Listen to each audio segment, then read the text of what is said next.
nous a sauvés, je vous l'ai dit la dernière fois, dans un premier temps pour l'adorer. Il y a une chose. Cette chose-là est vraiment très très importante et elle est valable pour chaque chrétien. À partir du moment où tu confesses que Jésus est le Fils de Dieu mort et ressuscité, à partir du moment où tu as été bénéficiaire de la grâce de Dieu, cette chose-là dont je vais parler, tu es concerné, tu fais partie de ça. Ça fait partie de ton lot. Alléluia. Amen. Pour cela, vous allez prendre ensemble avec moi votre Bible. On va lire ensemble 2 passages.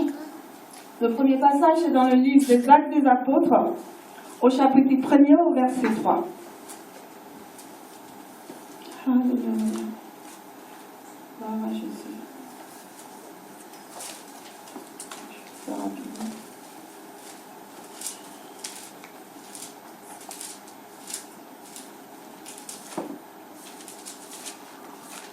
Vous avez trouvé, j'ai mis la parole de Dieu. Alors, la parole de Dieu nous dit, dans Actes au chapitre 1er au verset 3, « Après qu'il eut souffert, il leur apparut vivant et leur en donna plusieurs preuves, se montrant à eux pendant 40 jours et parlant des choses qui concernent le royaume des cieux. » Alléluia. Dans le passage que nous venons de lire, mes bien-aimés, la parole de Dieu nous dit, le Seigneur Jésus a été crucifié, il a été mis au tombeau, il a été ressuscité le 3e jour. Certainement ses disciples, ils ont été persécutés. La parole nous dit qu'après qu'on l'ait arrêté, tous ceux qui croyaient en lui étaient persécutés. Donc ses disciples, ils étaient persécutés, ils étaient reclus dans un endroit. Vous voyez, le Seigneur ressuscite. Je ne sais pas vous, mais votre leader arrive, vous auriez envie de lui dire, mais écoutez, là, c'était chaud pour moi, ici, là, ils m'ont poursuivi dans tel endroit, à moi, là, c'était chaud. Non, le Seigneur dit, là, je ne suis pas là pour entendre tout ça. Il est là, je suis là pour m'entretenir avec vous d'une seule chose. Une seule et unique chose.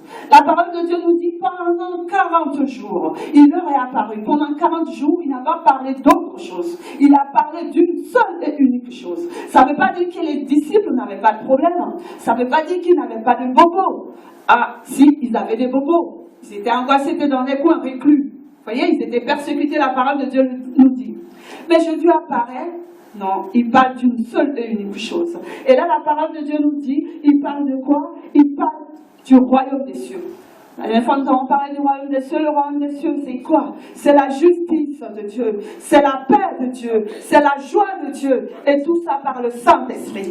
Alléluia. Pour ceux qui étaient là, il faut venir le vendredi. Alléluia. Amen. Alors la justice de Dieu, c'est quoi? C'est Jésus-Christ lui-même. Jésus-Christ ressuscité. C'est lui la justice de Dieu. Parce que c'est lui qui, à la croix du Calvaire, a payé pour tes péchés, pour mes péchés. C'est lui qui a fait couler son sang pour qu'aujourd'hui, toi, tu puisses être là et t'appeler enfant de Dieu. Alléluia. Et cette justice-là, si il dit, pour cette justice-là, il s'est entretenu de cette justice avec ses disciples. Alléluia. Simplement, il leur dit, il faut aller dans le monde, aller annoncer ma justice. Celui qui est captif, tu vas le voir et lui dire que tu es libre. Parce que sache que la parole de Dieu nous dit, tout a été accompli à la croix. Le salut a été accompli pour toi, pour moi, y compris pour celui qui est encore dans les chaînes. Alléluia. Pour celui qui est encore esclave du sorcier, pour celui qui est encore dans sa religion, qui est derrière un gourou, sache que le salut a été accompli pour lui. Mais il manque une seule chose.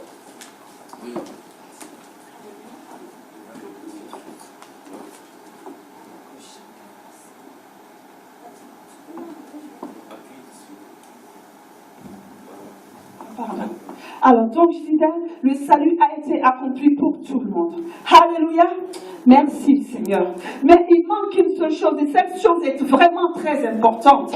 Parce que, même si le prisonnier qui est dans son cachot, le salut, Jésus-Christ a acquis sa liberté à la croix. Alléluia. Mais si on ne va pas lui dire que tu es libre, le gars sera dans son cachot. Alléluia.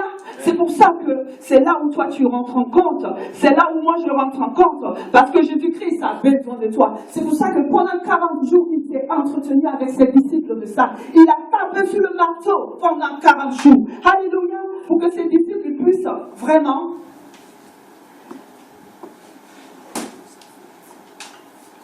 Alléluia. Pour que ses disciples puissent vraiment accepter cette chose-là et le faire. D'ailleurs, ils l'ont tellement bien fait qu'aujourd'hui, l'évangile est arrivé jusqu'à nous. Alléluia. Merci Seigneur. Nous allons encore prendre un deuxième passage. Le deuxième passage, c'est dans le livre de Marc 16. Le livre de Marc au chapitre 16.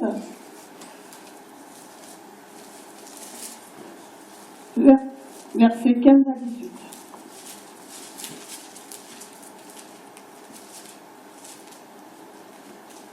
Gloire à Jésus, on va la chanter.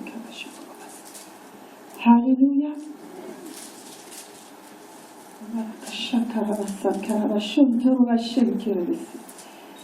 Gloire à Jésus, je lis la parole de Dieu. Puis il leur dit, allez par tout le monde et prêchez la bonne nouvelle à toute la création. Celui qui croira et qui sera baptisé sera sauvé, mais celui qui ne croira pas sera condamné. Voici les miracles qui accompagneront ceux qui auront cru. En mon nom, ils chasseront les démons, ils parleront de nouvelles langues, ils saisiront des serpents, s'ils boivent quelque breuvage mortel, il ne leur fera point de mal. Ils imposeront les mains aux malades, et les malades seront guéris. Alléluia. Encore dans ce passage que nous venons de lire, le Seigneur Jésus, il y a un mot qui est très intéressant dedans, très intéressant, c'est le mot « aller ». Allez, dis à ton voisin, allez. Alléluia. Ce mot aller est valable pour toi. Parce que ce mot aller, est-ce que c'est écrit là? Parce que tu me diras. C'est pas écrit, c'est pas pour tout le monde, c'est pour les évangélistes, c'est pour les pasteurs. Mais s'il te plaît, tu as ta Bible tous les deux, tu vas regarder, tu me diras, est-ce qu'il y a écrit aller les évangélistes? Est-ce qu'il y a écrit aller les pasteurs? Est-ce qu'il y a écrit aller les apôtres? C'est aller tout le monde. Aller, oui, à partir du moment où tu crois que Jésus est le Fils de Dieu, c'est aller voilà pour toi. Alléluia. Amen. Parce que comment veux-tu que celui qui est dans son cachot entendre la parole de Dieu? La Bible nous dit la foi vient de ce qu'on entend et ce qu'on entend vient de la parole de Dieu. Alléluia. Le Saint-Esprit est là. C'est lui qui convainc les cœurs de péché, de justice et de jugement. Mais pourquoi le Saint-Esprit agisse? Il agit quand la parole est libérée. Alléluia. C'est là où le aller est valable pour toi. Tu dois sortir. Tu dois aller dans les rues. Tu dois aller partout pour libérer cette parole de vérité. Alléluia. Pas selon ta religion. Pas selon toi-même. Non. Mais selon la vérité de Dieu, mais avec le Saint-Esprit. Alléluia. Merci Seigneur. Parce que tu ne peux convertir personne. Moi, je ne peux convertir personne. Il y a une seule personne qui a la capacité de convertir quelqu'un, de parler à un cœur, de renverser une forteresse. Cette personne, c'est le Seigneur Saint-Esprit. Alléluia. Donc, tu vas travailler main dans la main avec le Saint-Esprit. C'est pour ça que je dis, tu ne vas pas avec ta religion. La religion fait des adeptes. Jésus-Christ est venu pour apporter la vie. Il n'est pas venu apporter une religion. Alléluia. Amen. Voilà, donc nous sommes au Centre international d'évangélisation. Le nom est génial. Alléluia. Amen. Donc, nous avons encore plus la mission d'évangéliser. Alléluia. Est-ce que tu es prêt? Est-ce que vous êtes prêts pour sortir dans les rues, aller dans les rues, aller dans les métros, aller dans les gares, pour annoncer que Jésus-Christ est ressuscité? Alléluia! Moi, je n'ai pas honte d'annoncer aux gens que Jésus est ressuscité. Vous savez comment je fais? J'ai mes munitions, mais je les ai laissées dans mon sac. Alléluia, c'est pas grave. Je vais à la librairie chrétienne, je vais chercher les prospectus, j'achète des petits évangiles. J'écris le nom de quelques sites internet qui sont crédibles parce que sachez qu'aujourd'hui nous sommes en 2013, on n'est pas à l'âge des pierres, donc il faut s'ajuster. Alléluia. Donc je prends ça, les petits évangiles, les prospectus, où il y a des mots bien écrits, Jésus t'aime, connais-tu Jésus, vous voyez des choses comme ça. J'écris le nom de l'église et je sors. Alléluia, je vais en mission, mais avant de partir, tu vas pas n'importe comment. Sache que, alléluia, nous sommes dans un combat spirituel. Faut pas croire que il suffit simplement d'aller parler comme ça. Non, nous sommes en guerre. La guerre, c'est quoi? C'est la guerre des âmes. C'est pas la personne, c'est pas la chair qui est devant toi. C'est son âme que Satan tient captif. Et cette âme-là, pour le libérer, c'est une guerre spirituelle. Donc tu pries, si tu peux jeûner, tu gênes. Tu demandes au Seigneur vraiment Seigneur, je veux obéir au aller. Seigneur, je vais. Mais Seigneur, j'ai besoin de toi. Je ne peux rien sans moi-même. Tu vas m'armer, tu vas mettre tes paroles dans ma bouche. Parce que le Seigneur Saint-Esprit connaît les âmes qu'il mettra devant toi. La forteresse d'incrédulité, tu n'as pas la capacité de la briser. Même si tu as fait l'école de théologie, je ne sais pas de quelle école, de quel pays, tu n'as pas la capacité d'amener une âme à Christ dans la vérité. Il n'y a que le Saint-Esprit qui fait tomber les murs d'incrédulité. Alléluia. C'est pour ça que c'est très important de travailler avec lui, de compter sur lui. C'est-à-dire que quand tu pars pour évangéliser, tu dis, Seigneur, voici ma bouche, voici mes jambes, voici mon corps. Seigneur, je vais pour toi, mais c'est toi qui vas travailler. Tu ne vas pas... Non, toi-même tu ne sers à rien. D'ailleurs, il dit, quand vous avez fini, dites, nous sommes des serviteurs inutiles. Parce que tu es inutile, c'est le Saint-Esprit qui travaille. Alléluia. Si tu penses comme ça, c'est sûr que quand le Seigneur lui-même va disposer les cœurs, les personnes qui seront devant toi, tu ne vas pas te fatiguer. Il donnera les mots. Et surtout, pardon, parle pas de religion. Si tu sors, tu ne parles pas de religion. Pourquoi? Parce que la personne qui est à l'extérieur a déjà sa religion. Il n'a pas besoin d'une autre religion. Si tu parles de religion, la porte va se fermer tout de suite. Parce que tout de suite, tu te diras, j'aime ma religion. Alléluia. Jésus-Christ n'est pas une religion, il est la vie. Alléluia. Donc tu vas pour annoncer Jésus, le ressuscité, pas le Jésus de la religion. Alléluia. Amen. Gloire à Jésus. Parce que la parole de Dieu nous dit, dans Romains 3, 23, tous sont péchés et sont privés de la gloire de Dieu. Alléluia. Tous sont péchés, peu importe ton titre, peu importe ton rang dans ce monde, sans Jésus, tu es perdu. Tu es un peu simplement comme un mort vivant, on dirait un moribond. Tu es vivant physiquement, mais spirituellement, tu es mort. Donc tu diras à cette personne, pour qu'elle puisse avoir cette vie spirituelle, ce côté, elle puisse sortir de cette mort spirituelle, elle a besoin d'un seul nom. Elle n'a pas besoin d'un nom. D'un nom quelconque. Parce qu'il y a un seul nom qui a la capacité de faire sortir quelqu'un de la mort spirituelle pour l'amener à la vie. Alléluia. Dans ce monde, on s'amuse à chanter. On ira tous au paradis. Il ne faut pas se pleurer. On n'ira pas tous au paradis parce que, regardez devant la porte. Moi, quand il me dit ça, je dis, écoutez, monsieur, vous savez quoi? Devant la porte du paradis, il y a quelqu'un, il y a un nom. Le passeport, vous savez quoi? Ça s'appelle Jésus-Christ. Alléluia. Et le passeport, c'est Jésus-Christ pour pouvoir y entrer. Tu ne peux pas y entrer si tu n'as pas Jésus. Allez, parce que quand tu arrives devant, il cherchera l'image de Christ en toi. Si tu n'as pas Christ en toi, tu ne passeras pas. Alléluia. Même si tu as fait beaucoup de bien aux gens, faire des œuvres bonnes, c'est très bien. Souvent, je disais à un monsieur un jour, je dis, vous êtes très gentil, vous pouvez vous mettre dans une cave, vous enfermer pendant 100 ans. Vous pouvez donner votre salaire tous les mois à une association de bienfaisance. C'est très bien. Mais si vous n'avez pas Jésus, c'est sûr, Dieu aime ça. Quand on fait les bonnes œuvres, Dieu aime ça. Vous aurez les récompenses de vos bonnes œuvres dans le ciel, il vous donnera quelque chose. Mais encore, il faudra aller dans le ciel du bon côté. Parce que si vous vous retrouvez de l'autre côté, il n'y aura pas de cadeau, il n'y aura rien du tout. Donc, ça sera peine perdue. Amen. Alors, parce qu'aucune bonne œuvre sur terre ne permet à qui que ce soit d'être justifié. La justice, nous avons dans le sang de l'agneau. Alléluia. Il n'y a que lui. Merci, Seigneur Jésus. Parce que sache une chose, dans le livre d'Ésaïe 61, le Seigneur dit, l'Éternel m'a oint. L'Éternel t'a oint pour le aller. Tu diras, je ne suis pas évangéliste, mais sache que le Seigneur t'a oint pour le aller. Alléluia. Parce que si le Seigneur a tapé sur les clous pendant 40 jours, ce n'est pas pour rien. Si tu ne parles pas, il y en a des milliers qui sont encore dehors. Nous disons, le Seigneur revient bientôt, mais il y a des milliers qui sont encore enfermés. Il y a des milliers d'arbres qui sont encore enfermés. Il y a le sorcier qui est encore sous son arbre. Si tu ne parles pas, comment il entendra la vérité? Alléluia. Amen. C'est pour ça, si tu as l'occasion de parler de Jésus, qu'on se moque de toi, c'est pas grave. Alléluia. On s'est moqué de Jésus pour toi. N'oublie jamais ça. Alléluia. Merci Seigneur. Gloire à Jésus. Est-ce qu'il y a quelqu'un parmi nous, parce que connaître Jésus, Nous connaissons tous Jésus. On peut aller à l'église tous les dimanches ou même suivre ses parents pour aller à l'église. Jésus, ce n'est pas une religion. Jésus-Christ, c'est une relation personnelle. C'est une communion personnelle entre lui et toi. Alléluia. C'est pourquoi ce matin, si vraiment, je disais, si Jésus venait à l'instant, est-ce que tu es sûr de ton salut de partir avec lui? Si le Seigneur arrivait à l'instant, tu partiras avec lui. Est-ce que tu es certain dans ton cœur? Est-ce que tu es certain? Si tu n'es pas certain ce matin, il y a une bonne occasion qui t'est donnée. Et aussi, tu peux être quelqu'un qui a rencontré Jésus, qui a été bouillant pour lui, mais à un moment donné, tu as lâché sa main. Alléluia, tu as lâché sa main.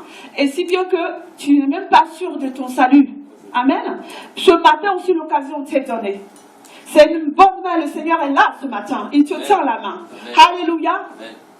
Si tu es dans ce cas, là où tu es, tu lèves la main. Dans l'un des deux cas, tu lèves la main. Je vais prier pour toi.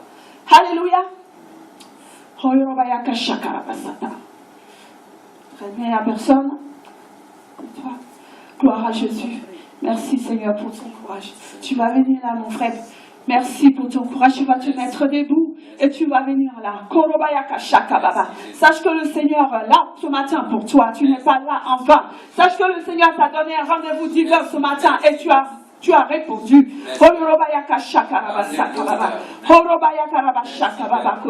Je vais prier pour toi. Tu vas répéter cette prière après moi. Seigneur, merci parce que ce matin, tu m'as donné un rendez-vous divin. Seigneur, tu as permis que je sois là parce que tu voulais me parler. Parce que tu voulais encore renouer avec moi. Parce que Seigneur, je t'ai connu. Mais je lâche ta main. Ce matin, je te demande pardon. Seigneur, lave-moi dans ton sang. Je t'aime, Jésus. Gloire à toi, Seigneur. Seigneur, je viens t'apporter ton enfant, Seigneur. Tu es le roi, Seigneur, qui ne brise pas le roseau cassé. Tu es celui qui n'éteint pas le lumignon qui fume. Seigneur, ce matin, tu as permis qu'il soit là. Parce que tu avais un plan de gloire pour lui. Seigneur, merci parce qu'encore ce matin, tu prends sa main. Oh oui, Seigneur, parce que ce matin, comme le fils prodigue, il est devant toi. Parce que ce matin, tu l'entoures de tes bras. Alléluia. Seigneur, bénis-le, fortifie-le, Seigneur. Enracine-le dans ta parole, Seigneur. Entoure-le de ton feu, Seigneur. Que rien de ce monde, Seigneur, ne puisse le ravir. Que tous les plans du malin contre lui soient détruits dans le nom de Jésus-Christ. Que tout lien du malin dans sa vie soit détruit dans le nom de Jésus-Christ. Que ta gloire éclate dans sa vie, Seigneur. Et que désormais sa bouche s'ouvre pour te louer, pour te célébrer. Et Seigneur, mon Dieu, pour témoigner de toi. Dans le nom de Jésus. Amen. Merci, Seigneur. Merci, mon frère. Gloire à toi, Seigneur. Gloire à Jésus.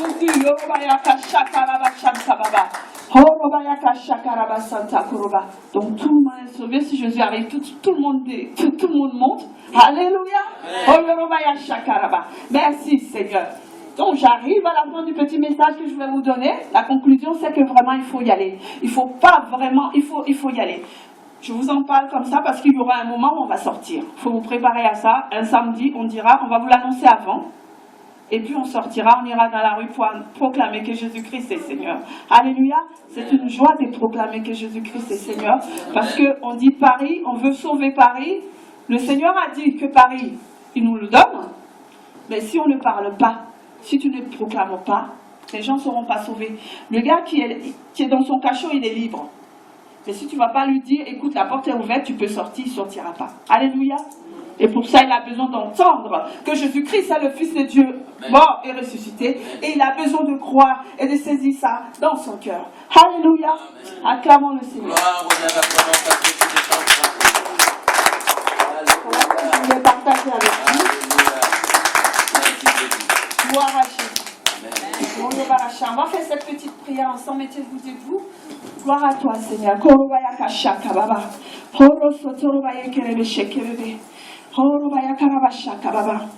Seigneur, tu es le roi qui nous a dit allez. Tu dis allez, Seigneur, dans le monde entier, faites de tous les hommes tes disciples. Oui, Seigneur, nous voulons aller, mais nous avons besoin de toi. Nous voulons aller, mais pas sans toi. C'est pourquoi ce matin, tu vas visiter chacun de tes enfants. Tu vas, Seigneur, comme dans cette chambre haute. Oh, les disciples étaient reclus, Seigneur. Ils étaient enfermés parce qu'ils avaient peur. Mais Seigneur, ton Saint-Esprit, oh, tu as répandu sur eux, Seigneur. Ils sont sortis de leur cachette, Seigneur. Ils sont allés devant le monde, devant ceux qui cherchaient à les tuer, Seigneur, pour